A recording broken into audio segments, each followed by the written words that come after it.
Bonjour et bienvenue dans cette vidéo. Aujourd'hui, on s'occupe d'aller regarder comment développer, construire la confiance en soi.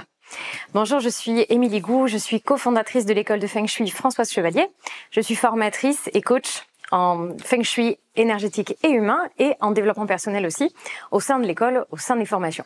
Donc aujourd'hui, j'ai choisi de vous parler de comment développer la confiance en soi, qui est différente de l'estime de soi. La confiance en soi, elle réside dans prendre conscience de sa capacité à faire, alors que l'estime de soi nous parle d'amour de soi, réellement. Donc ce sont deux choses complètement différentes qui néanmoins, en effet, peuvent fonctionner ensemble. Donc la confiance en soi, c'est comme l'estime de soi, ça se construit. Je crois pas que certaines personnes viennent au monde avec full confiance en soi et d'autres pas du tout. Je crois profondément que c'est quelque chose qui va se construire au fil des années et puis qui va dépendre aussi de comment on décide de regarder les choses. Je pense que ça, c'est une clé vraiment importante de comment on décide de regarder les choses. Donc cette confiance, si vous en manquez, si a priori vous regardez cette vidéo, c'est que le sujet doit vous parler. Si vous en manquez, vous devez pouvoir observer normalement une forme de difficulté à aller dans l'action, du doute, plus ou moins permanent, ça dépend de la remise en question peut-être de toutes vos envies, de toutes vos idées, tous vos choix. Et la raison qui génère tous ces doutes-là, c'est le fait de pas encore avoir la certitude que vous êtes capable. Voilà de quoi nous parle la confiance en soi. Donc, comment vous allez pouvoir la développer? La première chose à savoir, c'est que construire la confiance en soi, ça demande de l'énergie. Ça demande aussi de changer son état d'esprit, changer sa façon de voir les choses, changer son mode de pensée. Et quand on a envie de la construire et qu'on se rend compte qu'on en a vraiment besoin pour ce qu'on veut développer dans sa vie, les objectifs vers lesquels on a envie d'aller, on a tout intérêt à décider de changer, de switcher d'état d'esprit. Donc pour ça, vous avez besoin, pour moi c'est la première étape sur laquelle il faut travailler, c'est s'assurer d'avoir un environnement, que ce soit mon bureau ou ma maison, dans lequel les énergies soient suffisamment élevées pour soutenir en fait tout ce travail de construction. Parce que le doute va chercher à revenir. Et le doute, si on n'a pas un mindset, un état d'esprit et une balance émotionnelle suffisamment stable, construire, ça va être difficile et le doute va revenir à la charge. Donc, avant toute chose, je vous invite vraiment à faire un travail préparatoire sur votre maison, sur votre lieu de vie, pour qu'il vous soutienne, que vous ayez des pensées qui soient plus positives. Pas d'illusion sur le fait de n'avoir que des pensées positives, hein. Les pensées négatives font aussi partie de la vie, c'est pas un souci. Mais le plus possible, avoir un état d'esprit positif, une énergie, une vitalité, le changement. L'évolution, la croissance, ça demande d'avoir de la vitalité, d'avoir de l'énergie. Et pour ça, votre lieu de vie est la première source de plombage énergétique, littéralement. Également, vous allez avoir besoin d'avoir des émotions suffisamment stables et suffisamment hautes pour pouvoir aller faire tout ce travail. Donc, ne négligez pas le travail sur votre lieu de vie, sur votre environnement. Vous trouverez d'autres vidéos sur la chaîne qui pourront vous aider à comprendre qu'est-ce qui peut se passer chez vous et comment vous pouvez améliorer le niveau vibratoire de votre maison. La deuxième chose pour aller développer la confiance en soi, ça va être d'aller travailler à libérer réellement, faire la paix avec les événements du passé qui ont entretenu le manque de confiance en vous et le doute. Généralement, les premiers événements remontent à l'école.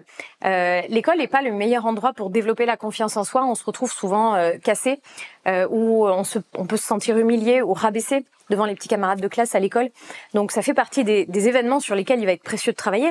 Également, vous allez avoir les parents, tout ce qui s'est passé à l'intérieur de la famille, des fois la comparaison avec les frères et sœurs aussi. Ce qui s'est passé aussi dans la vie professionnelle. En général, on trouve un employeur ou deux, un patron qui a bien réussi à casser, à diminuer en fait ce niveau de confiance en soi qu'on pouvait avoir. On s'est mis à douter de soi, à douter de ses compétences, douter de ses capacités. Ça peut être aussi, pourquoi pas, un ex-conjoint ou une ex-conjointe, une relation qui a pu nous faire douter de nos capacités. Donc tout ça, ça va être vraiment important de le libérer. Je ne saurais que trop vous conseiller d'aller travailler dessus avec le Feng Shui de l'humain, notamment libérer les mémoires, libérer les frustrations, les rancœurs, libérer toutes ces blessures du passé. Parce qu'il faut comprendre que votre passé, il définit pas du tout votre futur. Et vous n'êtes pas le passé. Des événements du passé ont joué un rôle, ont eu un impact sur vous. Et l'objectif de ces libérations, et vraiment l'objectif du Feng Shui de l'humain, c'est d'enlever en fait tout ce qui vous permet pas d'exprimer votre plein potentiel. Tout ce qui vous conditionne, tout ce qui vous impacte encore et qui du coup vous dirige.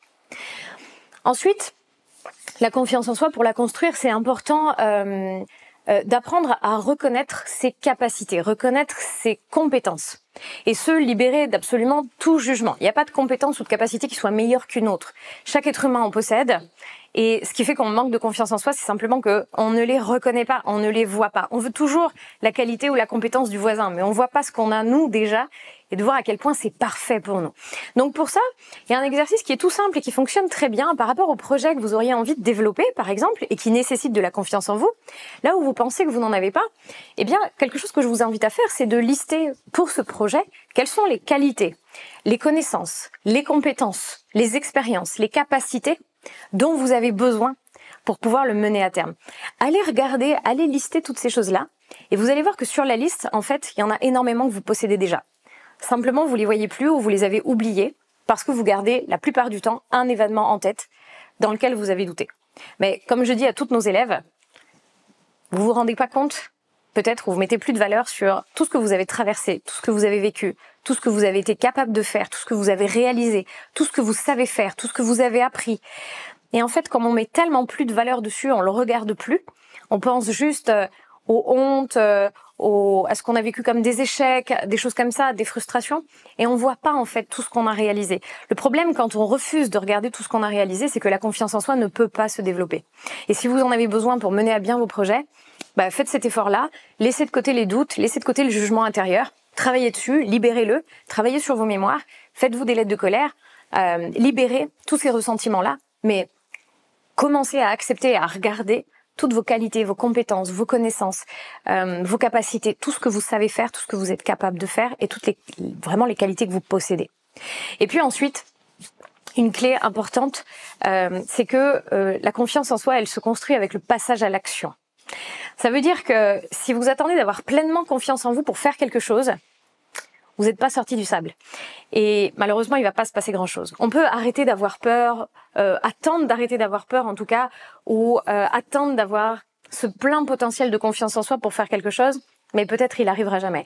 Et il faut savoir que prendre confiance en soi, je vous le disais précédemment, ça passe par l'action, ça va dans faire, réaliser des choses. Et pour ça, à part aller dans l'action, vous pouvez pas faire autrement. Donc finalement, au lieu d'attendre d'avoir confiance pour faire quelque chose, commencez à faire quelque chose, expérimentez, réajustez. Rendez-vous compte de ce qui s'est bien passé. C'est un exercice que je donne toujours à faire. Et il est super. C'est les 3 points qui se sont bien passés et pour lesquels je peux être fière de moi. Et peut-être les 3 points que j'aimerais améliorer. Ça veut pas dire j'ai été nulle. C'est j'aimerais améliorer parce que ça me plairait que ça se passe autrement. Et si vous commencez à regarder les choses comme ça, vous allez voir que petit à petit, le jugement que vous avez sur vous-même et sur vos capacités, il va évoluer en fait. Parce que c'est dans le passage à l'action que vous allez pouvoir vous rendre compte de tout ce qui a déjà super bien fonctionné. Et il y a déjà plein de choses qui fonctionnent parce que des qualités, bien sûr que vous en avez et des compétences aussi. Ça, c'est même pas un sujet, ça fait pas le moindre doute. Et puis, c'est là aussi que vous allez pouvoir regarder ce qui peut avoir besoin d'être travaillé encore, amélioré, préparé autrement peut-être. Peut-être que si par exemple une des choses qui me fait douter et perdre confiance en moi, c'est le stress, le fait que je panique, que mes émotions s'emballent, eh bien peut-être que quand je m'en rends compte, ce que je peux faire, c'est trouver des rituels, trouver des choses à mettre en place en amont qui vont me permettre d'apaiser ce stress, cette appréhension, et qui vont du coup me permettre d'être en pleine capacité de mes moyens et de les utiliser vraiment là où j'ai envie. Donc vraiment, ce passage à l'action, c'est celui qui va vous emmener à réaliser ce que vous voulez faire, et c'est celui qui va vous aider à prendre conscience de tout votre potentiel de confiance que vous avez à l'intérieur de vous. Et Dieu sait que vous en êtes capable, c'est une évidence. Chaque être humain a toutes les possibilités à l'intérieur de lui. La seule chose, eh bien, c'est d'accepter de regarder exactement de la façon qui va vous rendre service.